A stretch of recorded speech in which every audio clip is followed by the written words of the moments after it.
actually dislike our country greatly.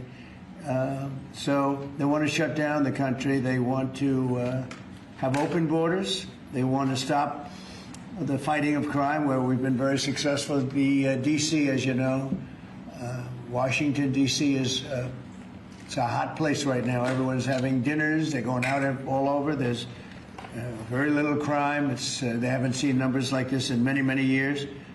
And other places, as you know, we're going into Memphis. We'll soon be going into Chicago. We've already had people out there and in there, and FBI's been there. We've brought the numbers down, but we're going to be bringing them down a whole lot.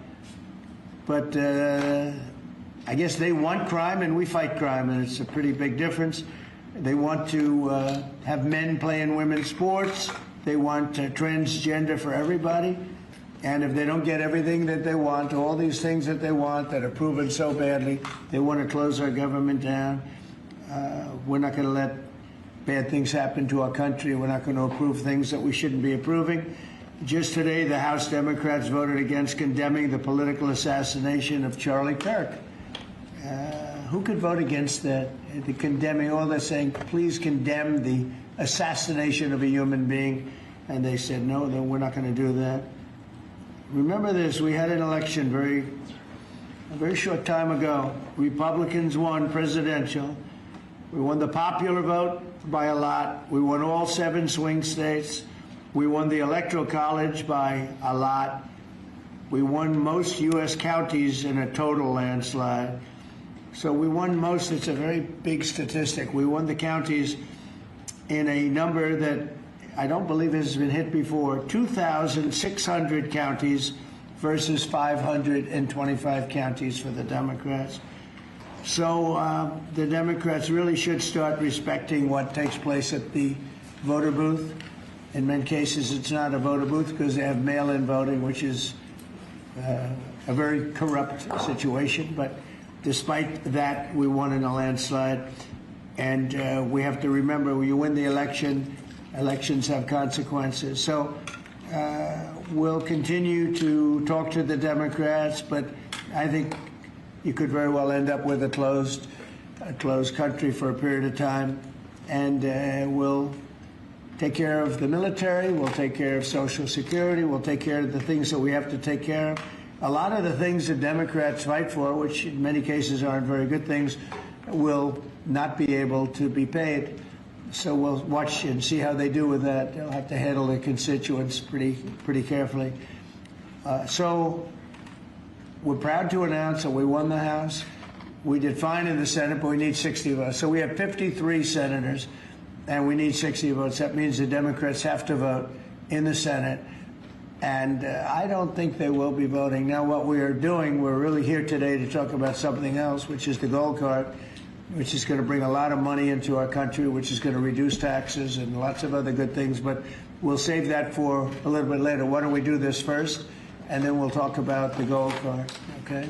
Any questions, Jeff? Your call with President Xi. Mr. President, your call this morning with President Xi. It was great. I had a great call with President Xi, and as you know, he approved the TikTok deal, and we're in the process. We have some great investors, some of the biggest in the world, American investors, great people, and we look forward to getting that deal closed. Is it fully approved? The Chinese statements didn't necessarily well, indicate that. I think so. I mean, when you say fully approved, I don't know what that means. We have to get it signed. I guess there could be a formality. I found his word to be very good. President Xi and I had a long talk. We talked for almost 2 hours, and started at 8 o'clock in the morning.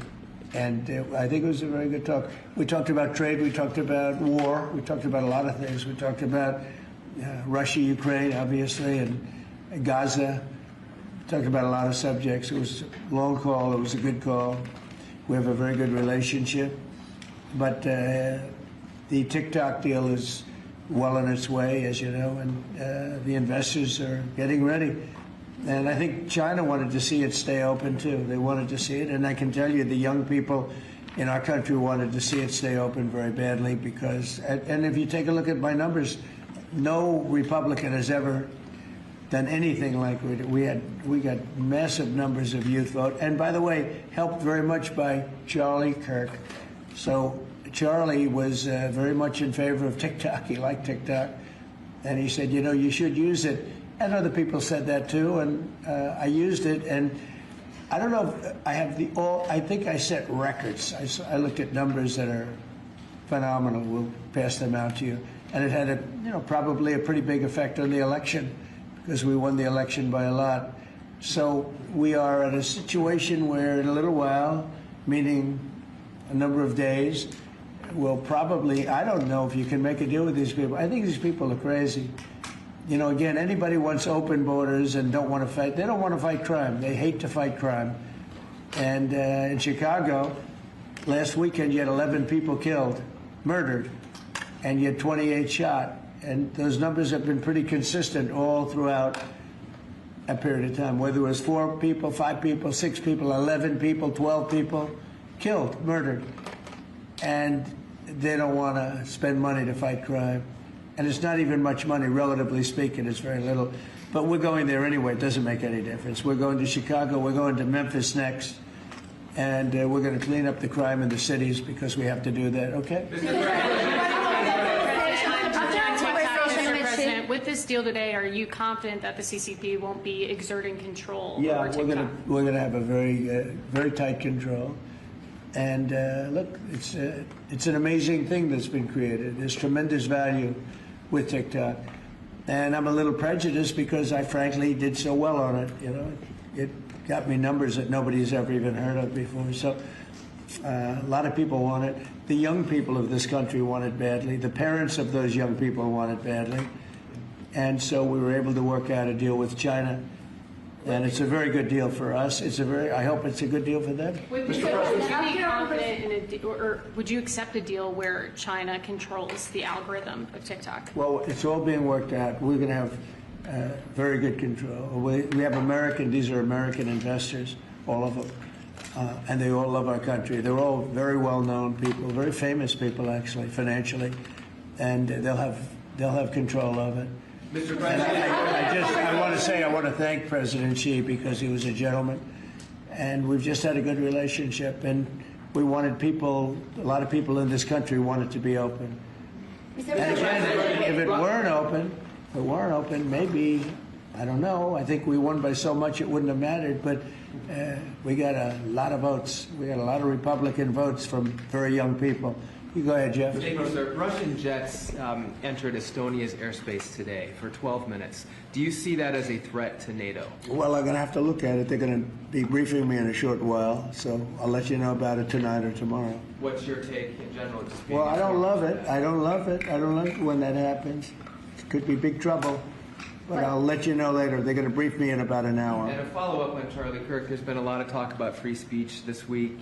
Do you see a difference between cancel culture and consequence culture? I mean, your question's a little trick question. I'm a very strong person for free speech. At the same time, when you have networks where I won an election, like in counties, I guess it's 2,600 to 525. That's called a landslide times 2. When you have that level of popularity or voter support, as I did in the last election, and yet 97 and 94%, different numbers, you see different numbers with different stats, but 97, 94, 95, 96% of the people are against me in the sense of the newscasts are against me. The stories are they said 97% bad. So they gave me 97. They'll take a great story and they'll make it bad. See, I think that's really illegal, personally. You can't have a free airwaves. You're getting free airwaves from the United States government, and you can't have that and say, and somebody that just won an election, and I had to go through this during the election. I think it's a miracle that I can win when 97% of the stories on the networks are bad, or whatever it may be, whether it's 89, it doesn't matter. It's a tremendous number. You know it, you report it all the time, and it changes. But when you have that kind of a negative reporting, fake negative reporting, when they take a great story and they make it into a bad story constantly, that's what they do. Look, 60 Minutes took Kamala's answer, and they threw it out and they gave her a different answer so that she sounded competent. When things like that happen, George Slopadopoulos from your network, right? George Slopadopoulos had to pay $16 million to me because of what he said. And that's ABC. You had to pay more than that. Your network had to pay more than that. So I think it's very sad.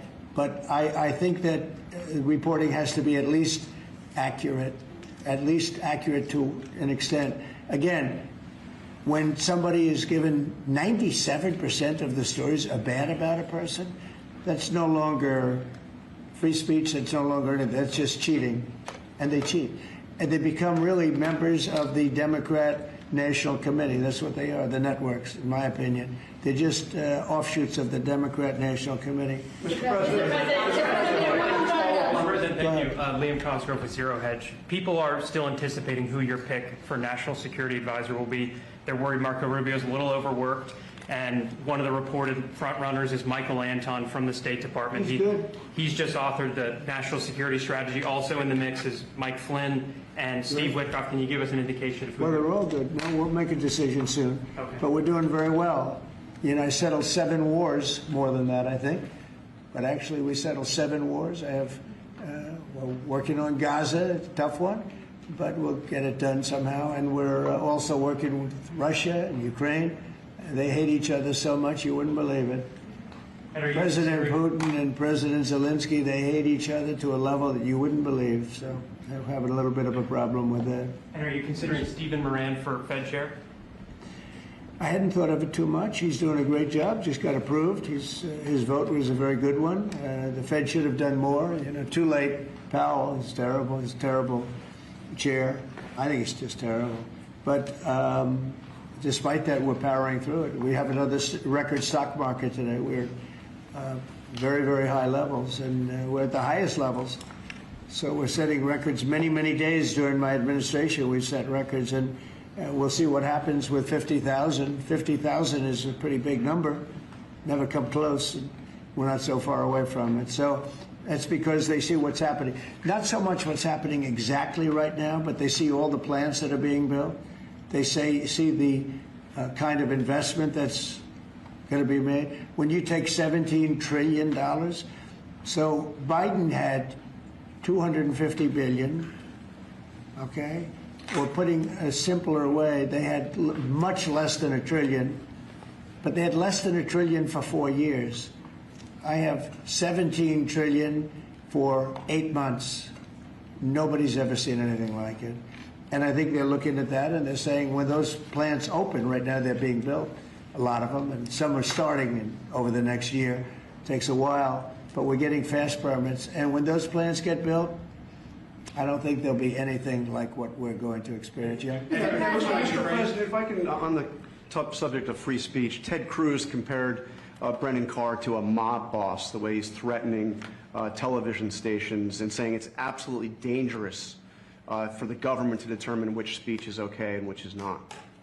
What's your reaction to Ted Cruz? I think Brendan Carr is an incredible American patriot with courage. You know, it used to be, I remember in the old days that networks would have to get licensed, relicensed, and it was always a big deal. You know, they had to show honesty and integrity. When you have a network, again, I'll use the same numbers, whether it's 90 or 94 and 97, all different numbers, but when you have networks that give somebody 97% bad publicity or 94% bad publicity, I think that's dishonesty. And you know they're getting free airwaves, right? You know that, right? You get them for nothing. These airwaves, they make millions and millions of dollars. The news makes millions of dollars. ABC, your network. I mean, your network wrote very badly about me, and they had to pay me $16 million.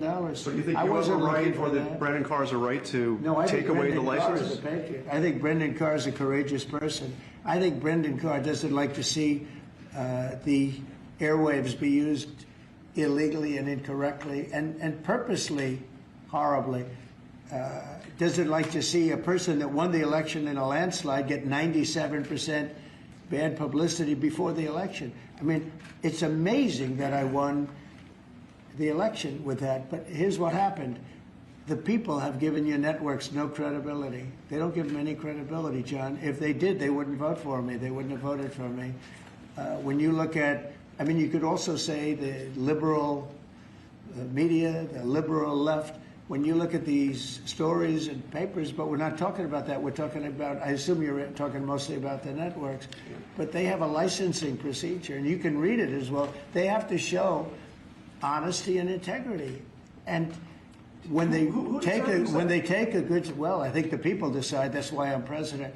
When they take a So that means you when they decide take a whether- great success, like you often do, and you make it into like it's a loser, or you put a negative spin on it, I don't think that's right. So I think Brendan Carr is a great American patriot. So I disagree with Ted Cruz on that. Will you be Mr. President. UN next week? You're going to the UN? I'll be at the UN. I'll be making a speech. Yes, And are you meeting any other world leaders? many of them. And can you Who tell us are you meeting, Mr. President? Well, I'm meeting. Syria, They're being Zelensky. set up. what is your goal from attending that meeting? What do you hope to get out of it? World peace. Nobody's done a better job than I've done on world peace. Nobody's settled so many wars as I have. You know, I've been here probably a little bit more than 8 months, and I've settled 7, and that doesn't include the destruction of a vast potential nuclear disaster in Iran, which we wiped out totally. As I say, obliterated. We obliterated it. It's been turned right with this beautiful plane right here. We just ordered some more of them, by the way. The B-2 bomber. Just ordered some more. The more updated version. Not that we needed that. We just need the plane because it was so flawless.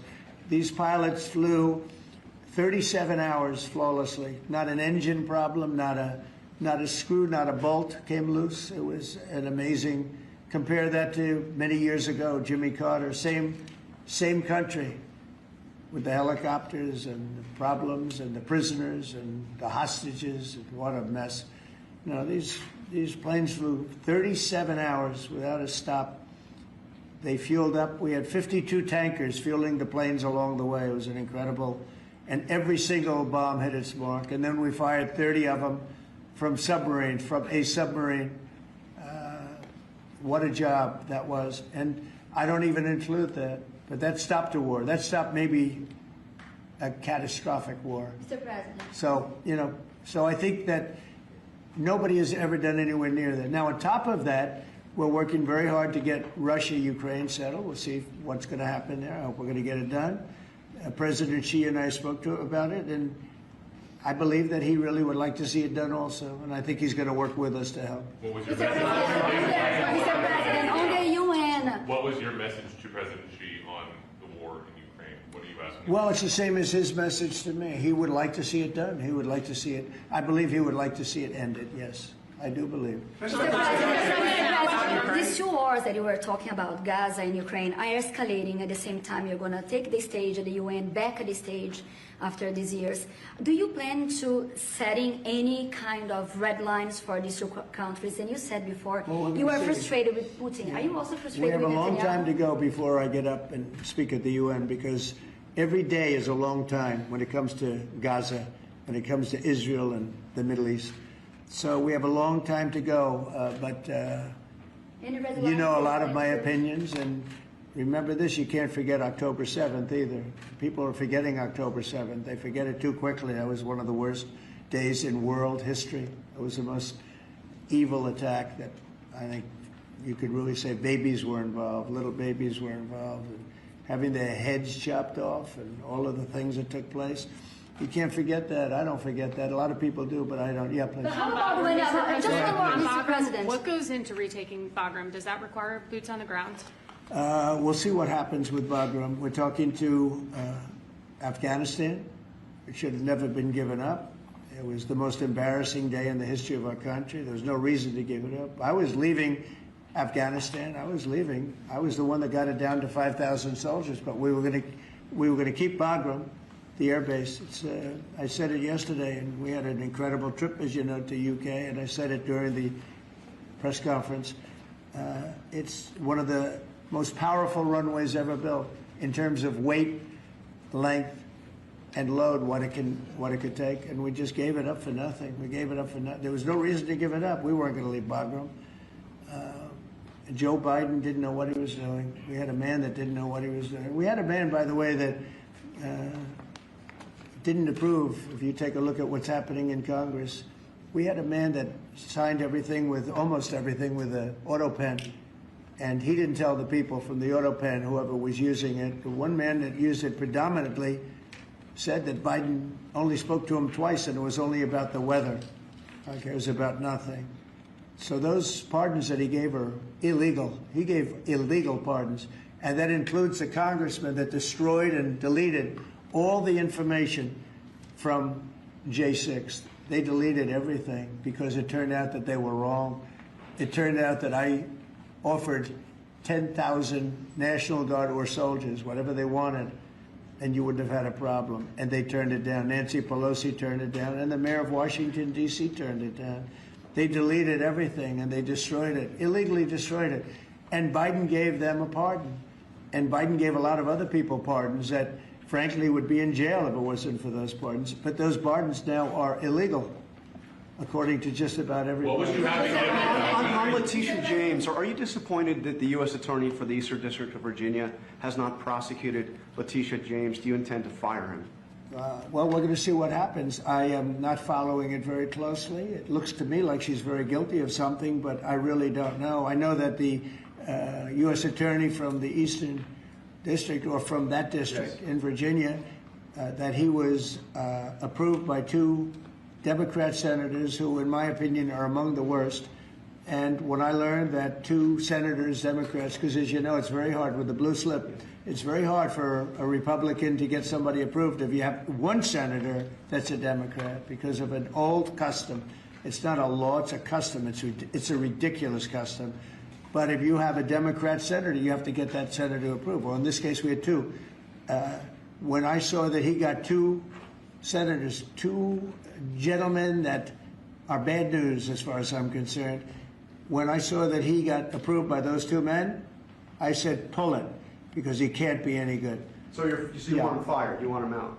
Yeah, I want him out, yeah. When I learned that he was blue-slipped through by 2 Democrat senators in Virginia, people that would never vote for it, the people that haven't voted for us for probably years, okay, probably years. In my opinion, 2 bad guys. You know they are, Warner and Kane. 2 bad guys, bad senators too. They do a terrible job for the people of Virginia. But when I saw that he got approved by these 2 terrible people that haven't voted, they just don't vote no matter what it is. We could give them the greatest deal ever, and they still wouldn't vote. And they voted for this guy. And I have other people, judges, and I have U.S. attorneys from other states where I have the same situation, and they can't get approved. So when I learned that they voted for him, I said, I don't really want him. Okay.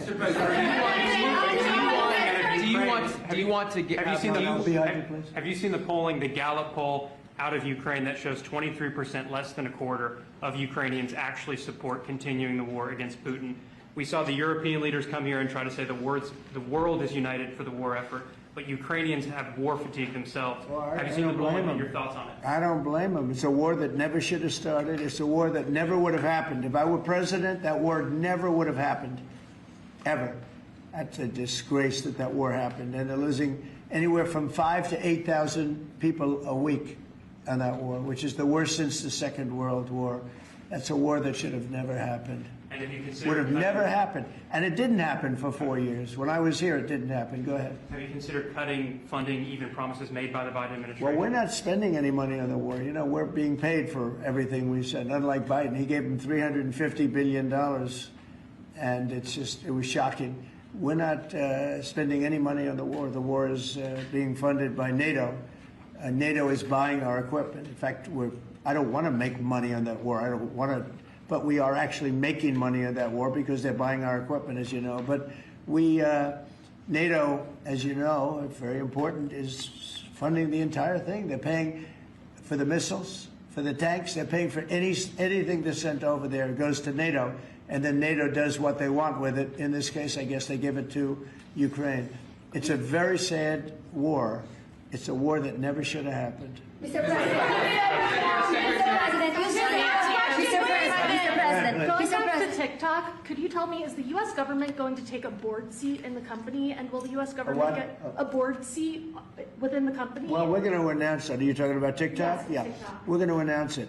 But it's a great deal for our country. It's a great deal for all of the young people in the country that wanted it. People generally.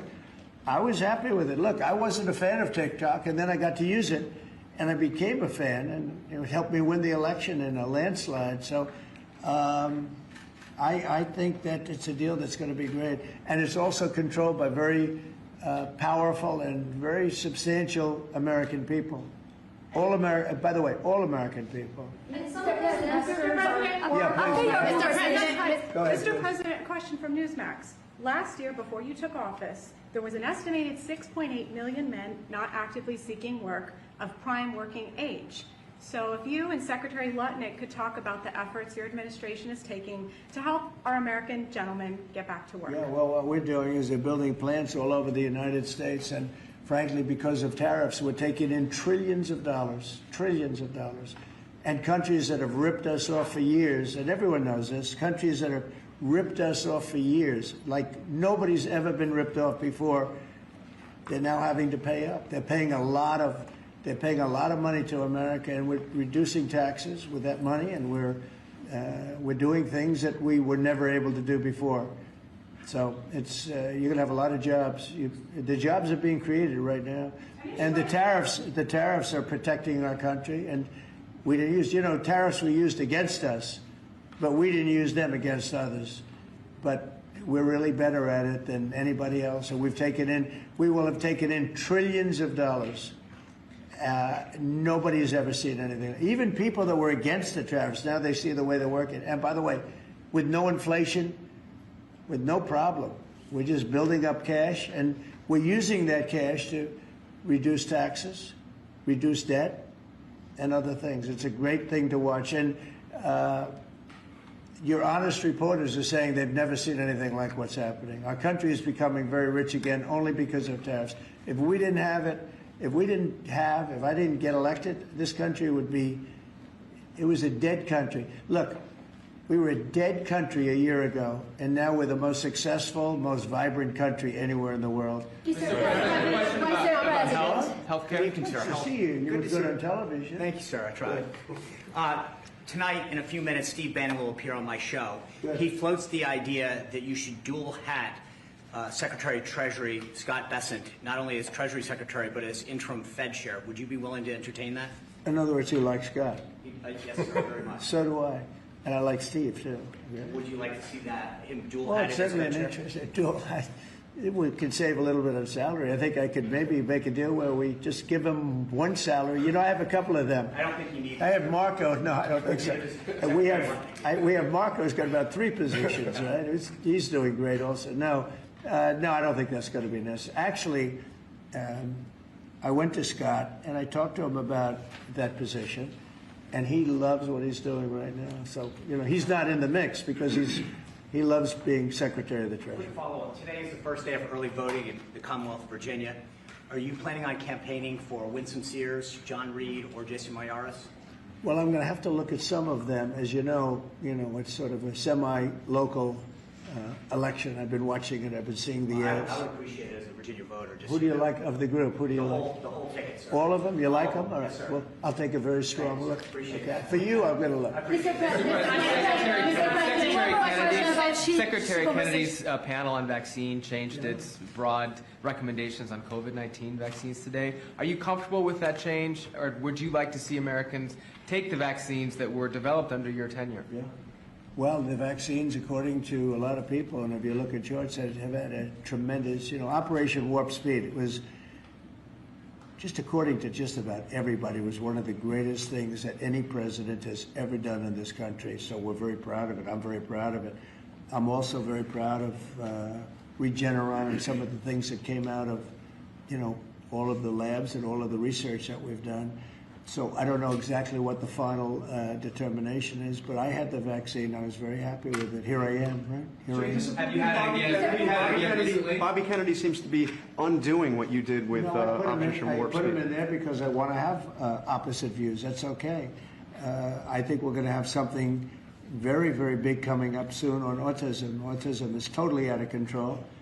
And one of the most important things that, in my opinion, I had to do is to see what's going on with autism. And we're going to have a news conference early next week on autism. And I think you're going to see some things that are amazing that we've learned that somebody else wouldn't have learned. It's out of control, autism, out of control. And I think we maybe have the reason why. But is Bobby Kennedy going too far in unwinding the vaccines? He's saying for older people. Vaccines? Yeah, he's saying for older people. A lot of people agree with that. And but I can tell you this: Operation Warp Speed, one of the greatest things a president has ever done for this country. And you can say the world, because when we came up with that vaccine, the whole world opened up. But I put Bobby there as somebody that will go either way. And I want the facts, but I also look at facts from Pfizer, where they spent a lot of money, and the other drug companies, they spent a lot of money on finding out the results after the fact, and the results were amazingly good. Mr. President, after your conversation, I'm wondering if you've seen the video put out by former Israeli hostages. It's addressed to you. One is a widow of one that died, and these are people who are freed thanks to you. But they're actually encouraging you to force a ceasefire, force Netanyahu to a ceasefire, and they didn't address it to him because they think you're the one who might actually listen to them and get it done. They're worried that the hostages who are still there are more at risk if the war continues. Your thoughts on it? They might be. They also, maybe they'll be freed because of that. You know, you never know how it's going to look. War, I was saying, yes. War, a lot of strange things happen. A lot of results take place that you would never think were going to happen. As you know, I was able to get most of the hostages out. We're down to 20, and we have 32 dead people. You know that. We have 32, maybe more, 38, but between 32 and 38 people that were dead, mostly young people. And I've dealt with some of the parents, and we got all our Americans out, as you know, but now we're talking about mostly Israelis. But I dealt with parents, I spoke to parents, and they want the body of their son, I believe in almost all cases sons, but they want the body of their cherished, beautiful son. They want the body back as much as though he were alive. It's so sad to see. But I've dealt with the mothers and fathers. Please, sir, please, the body of my son. They know he's dead, and they just want him back. They want him back as much as though he's alive. I mean, it's very terrible.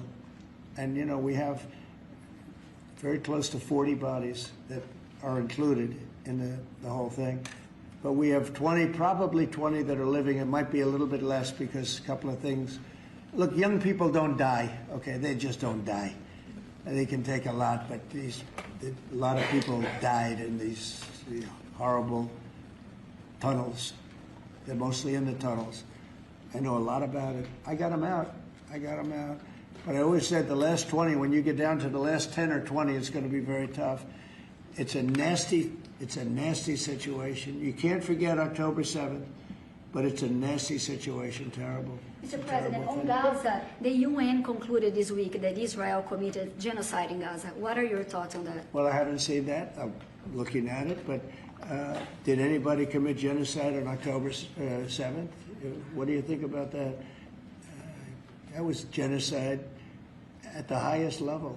That was murder, genocide, you can call it whatever you want. But little babies were chopped in half.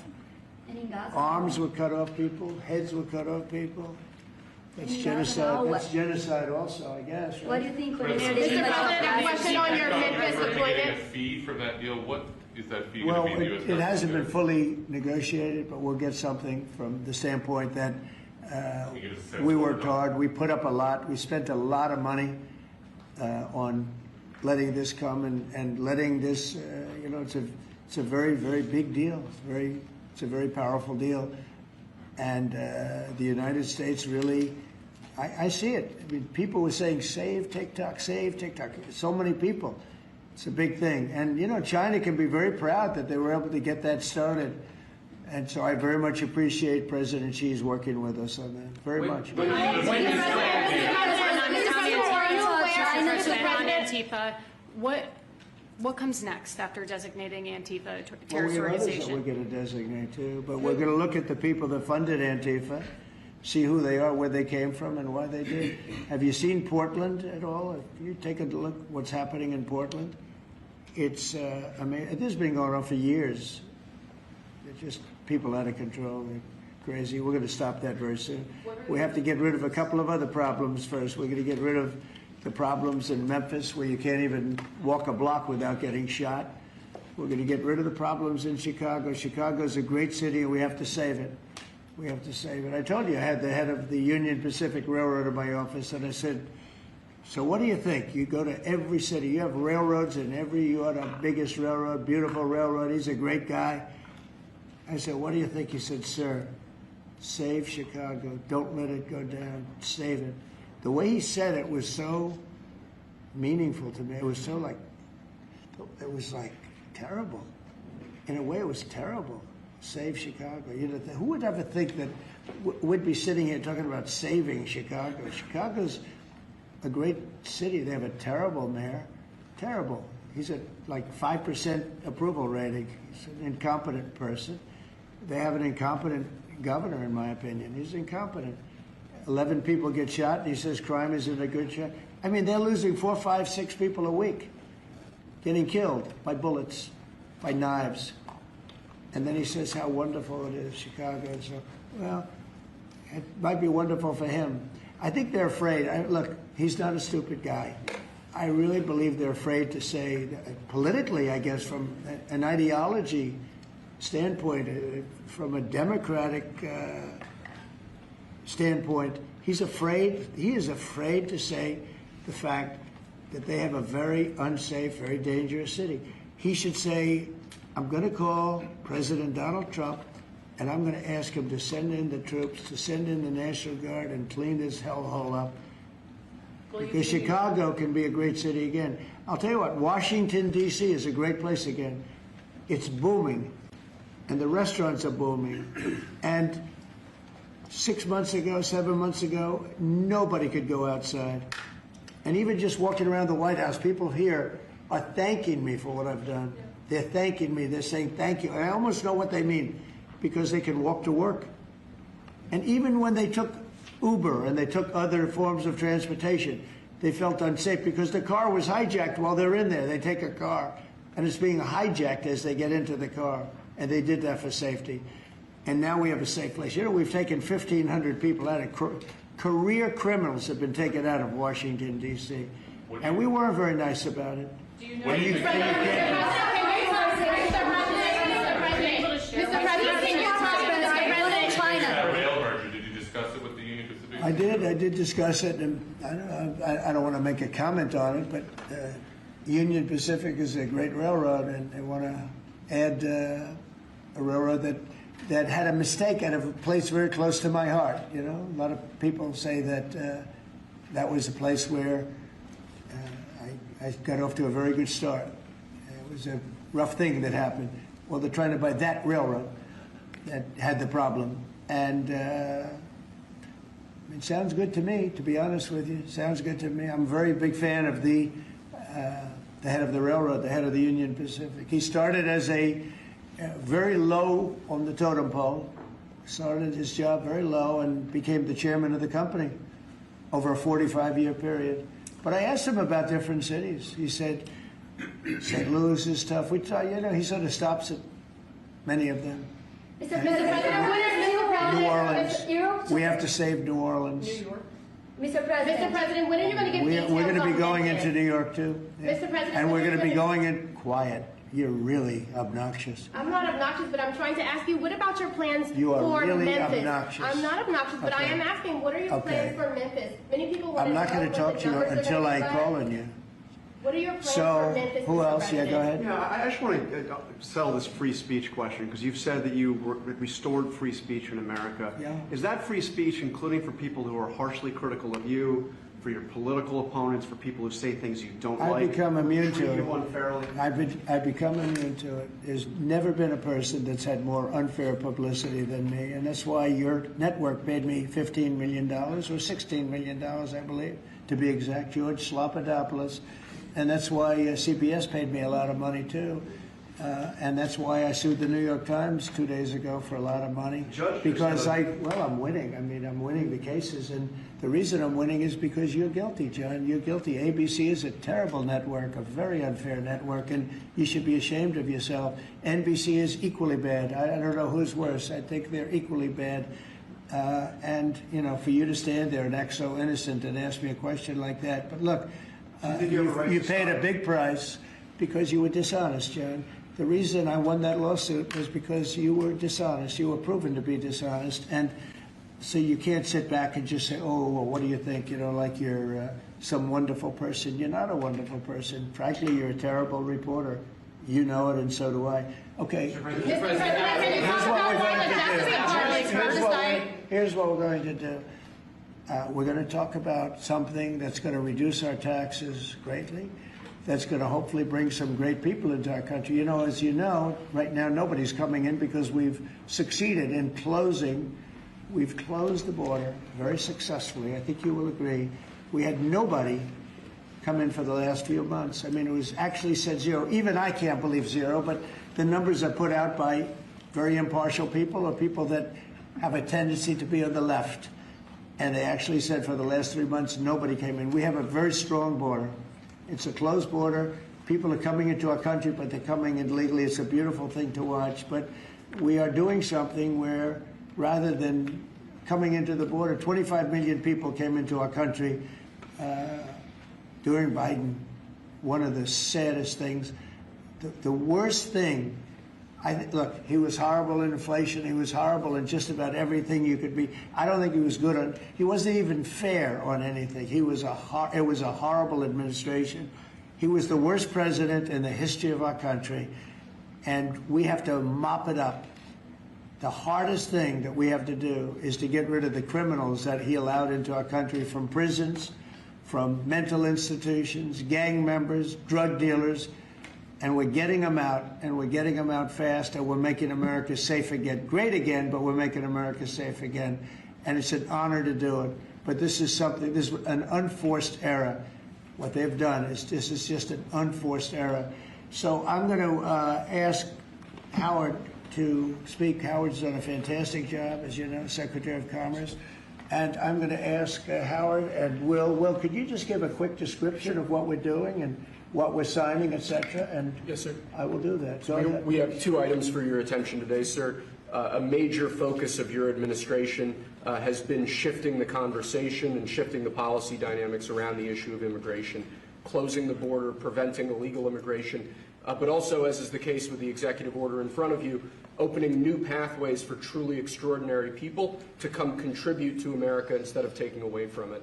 So this executive order is entitled the Gold Card. It will set up a new pathway, a new visa pathway for foreigners of extraordinary ability who are committed to supporting the United States for a payment of $1 million to the U.S. Treasury, or if a corporation is sponsoring them, $2 million by that corporation, and that will give them access to expedited visa treatment as part of this new Gold Card program. And one of the biggest problems we have is that people, they go to the best schools and they do great and they get great marks, and then they're thrown out of the country. You're not allowed to stay. This way, a corporation will be able, sort of like a signing bonus in baseball or football, a corporation will be able to get them to stay in the country. And I think it's going to be tremendously successful. Howard, would you say a few words about it, please? Sure. So historically, the employment-based Green Card program let in 281,000 people a year. And those people, on average, earned $66,000 a year on average, and they were 5 times more likely to go on assistance programs of the government. So we were taking in the bottom quartile, below the average American, It was illogical. The only country in the world that was taking in the bottom quartile. So what we are doing now is we are going to stop doing that. We're going to only take extraordinary people at the very top. Instead of people trying to take the jobs from Americans, they're going to create businesses and create jobs for Americans. And this program will raise more than $100 billion for the Treasury of the United States of America. Which we'll use for cutting taxes and paying down debt. We think it's going to be very successful. Essentially, we're having people come in, people that in many cases, I guess, are very successful or whatever, and they're coming in, they're going to spend a lot of money to come in, they're going to pay as opposed to walking over the borders, and they may come from jails, prisons, and everything else. These people don't. They're very productive people. And they're going to pay $1 million. The corporation is going to pay $2 million. And it's going to raise billions of dollars, billions and billions of dollars, which is going to go to reduce taxes, pay off debt, and other good things. So I think it's going to be very successful. Are the big techs on board with this, Mr. President? What? The big techs, are the big techs on board with this decision? You just What's going to, I wish you'd speak more clearly. I really do. Give it to me again. Are the big techs, the CEOs, on board with this decision? Big techs? Big techs. Did you talk to them about this? Yeah, big tech. Yeah, it's big tech. It's every company. It's big tech. It's big tech. It's big everything. Okay. It's a company. I said it's not a tech company. It's tech companies and everything else. It's companies having a hard time getting people to be able to stay in the country. It's very difficult. Now, if you want to walk through the border, you can have no problem. People say, well, the best way to come in is walk right through the border, but they can't do that anymore because under our administration, the border is totally closed. You can only come in if you come in legally, and that's the way it's been, and that's the way it should be. And we're taking a lot of people out of the country that are here from prisons, from jails, from mental institutions, and even insane asylums, people that are crazy. We're taking them out of the country. We're getting them out of the country because you can't have a country like that. And I tell you, Christie and Tom Holman and all of the people that have worked so hard on this, they've done an unbelievable job. And I think we're getting great marks for it. People feel safe. Washington, D.C. is just the beginning. We brought the numbers down in Chicago a little bit by having the FBI in there for the last 5 months. We brought the numbers down in Memphis a little bit, but now we're going for the big one. Now we're going to go for the big one. But we set ourselves up very well in Chicago, Memphis, New Orleans a little bit, going in early just to see what was happening. We study it. We're studying the site. It's sort of like war. I mean, I hate to tell you, it's like war. Some of these people are really bad. They're really, really sick people. They're dangerous people. They're killers. They're murderers, drug dealers, and you can't have it. You can't have a country like that. It's so beautiful to see at Washington, D.C., that people are walking down the middle of the street and they're going to restaurants, and you are too. And half of you were mugged. I mean, I don't know if she's here now. I don't see her, but some people were badly mugged that were reporters. 2 of the people right standing in the back of the room were mugged, and they're not going to have that anymore. And if you look at the crime stats in Washington, D.C., you have a safe place again. They were afraid to go to a restaurant because the restaurant would be held up while they're having dinner.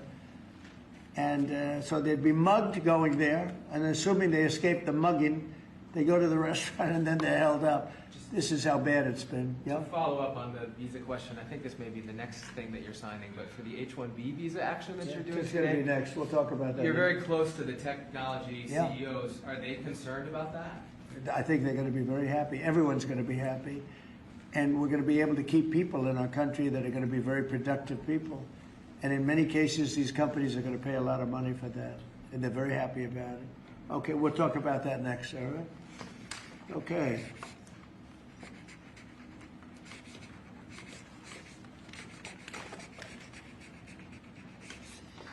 My friend, why don't you keep that, okay? Thank you. That's such a good job. Okay. It's phase 1. John, are you happy? Good. Okay, let's go. Thank you, Mr. President. One of the most abused visa systems in our current immigration system has been the H-1B non-immigrant visa program. This is supposed to allow highly skilled laborers who work in fields that Americans don't work in to come into the United States of America. What this proclamation will do is raise the fee that companies pay to sponsor H-1B applicants to $100,000. This will ensure that the people they're bringing in are actually very highly skilled and that they're not replaceable by American workers. So it'll protect American workers, but ensure that companies have a pathway to hire truly extraordinary people and bring them to the United States to work. We need workers. We need workers. We need great workers. And this pretty much ensures that that's what's going to happen. I think, Sean, do you agree with that? Well, they're $100,000 per year. So the whole idea is no more will these big tech companies or other big companies train foreign workers. They have to pay the government $100,000, then they have to pay the employee. So it's just not economic. If you're going to train somebody, you're going to train one of the recent graduates from one of the great universities across our land, train Americans, stop bringing in people to take our jobs.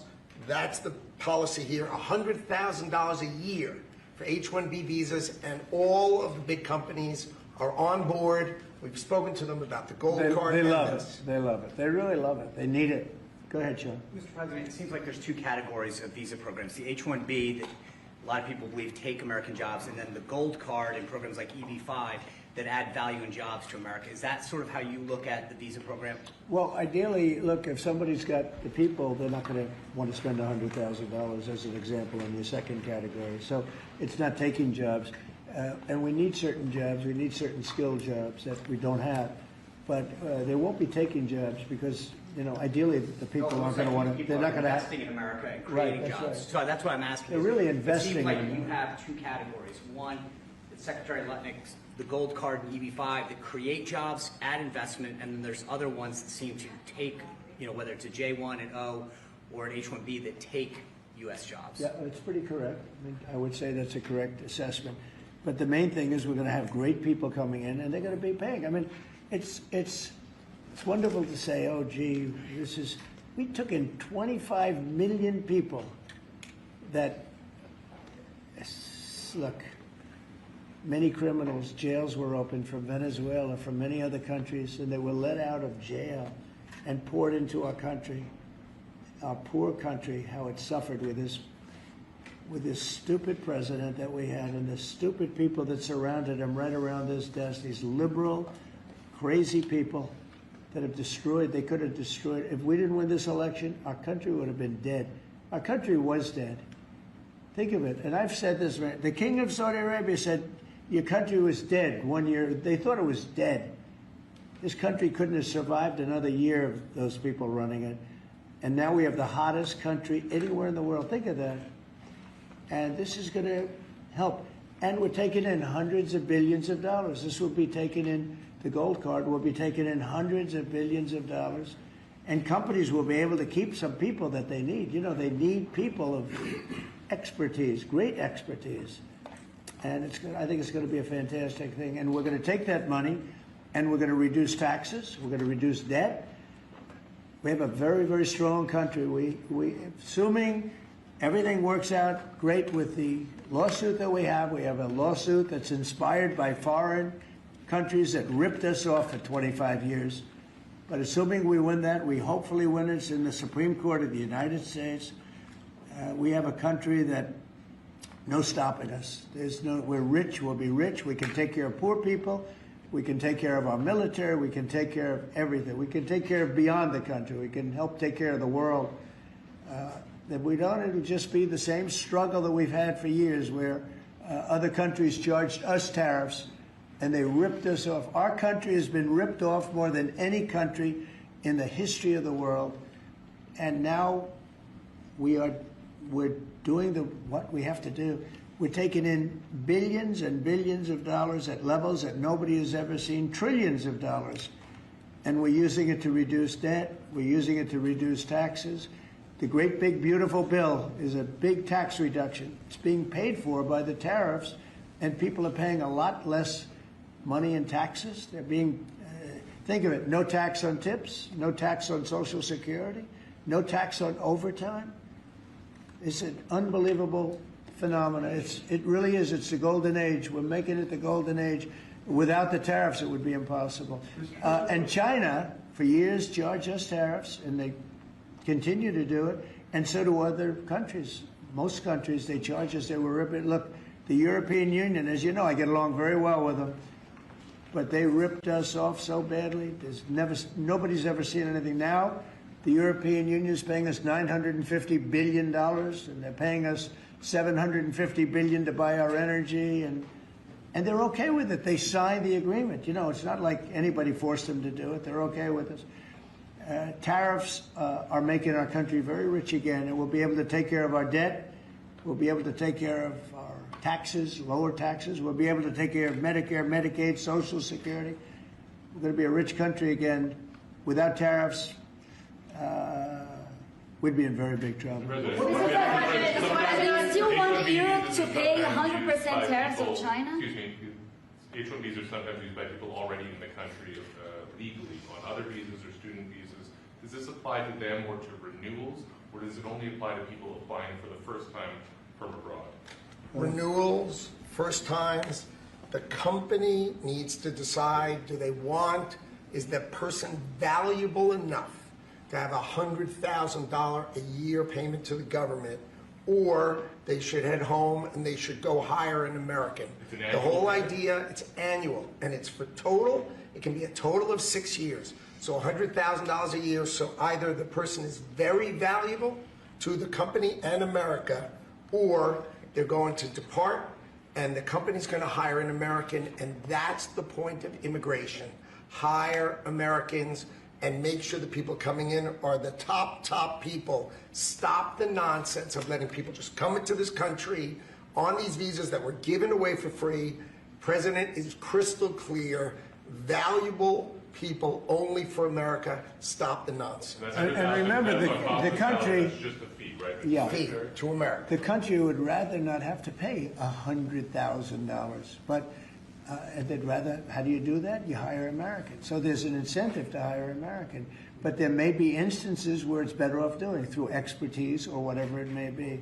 But they're both unbelievable, whether it's a gold card or anything else that we talked about today, and that includes talking about freedom of speech, because our country has been decimated by bad people, very bad people, people that love crime. They love crime. Explain it to me. They don't want to have our military go in and save lives. But when you go and ask the people, do you mind having the National Guard come in if it meant safety? They look at the question like, what's wrong? What kind of a stupid question is that? Of course they do. We're going to have a safe country again. We're not going to have people shot, 11 people shot. Think of it. In Chicago, over a period of 6 or 7 weeks, 55 people were murdered. And then you have a governor saying how wonderful it is. It's not wonderful. It's very unsafe. There's not a place in the world. You go outside, you go to Afghanistan, you go to different places all over the world that you hear about. It's 20% of what's happening in places like Chicago. And you think of them as unsafe. Mexico City, it's a tough place, dangerous place. The crime rate is lower. Think of it. What's happening to our country? We're not going to let it happen. And I think I got elected largely for that reason. So we're going to have a safe country again. We're going to have a great country again. We're doing unbelievably. We have the highest stock market in history. We have the most investment we've ever had, ever, as a country coming in. And we're very simple. You know, they said, how'd you get elected? I got elected because I'm going to make America great again. That's what we're doing. We're making America great again. Thank you very much, everybody. Thank you, press. Thank you, press. Thanks, guys. We'll go out the door right there. Thank you. Thanks, guys. Thank you. Let's go. Let's go. Right out this way. Thank you. Thanks, guys. Let's go. Let's move. Thanks, guys. We're out. Thank you, press. Thank you. Keep going. Keep going.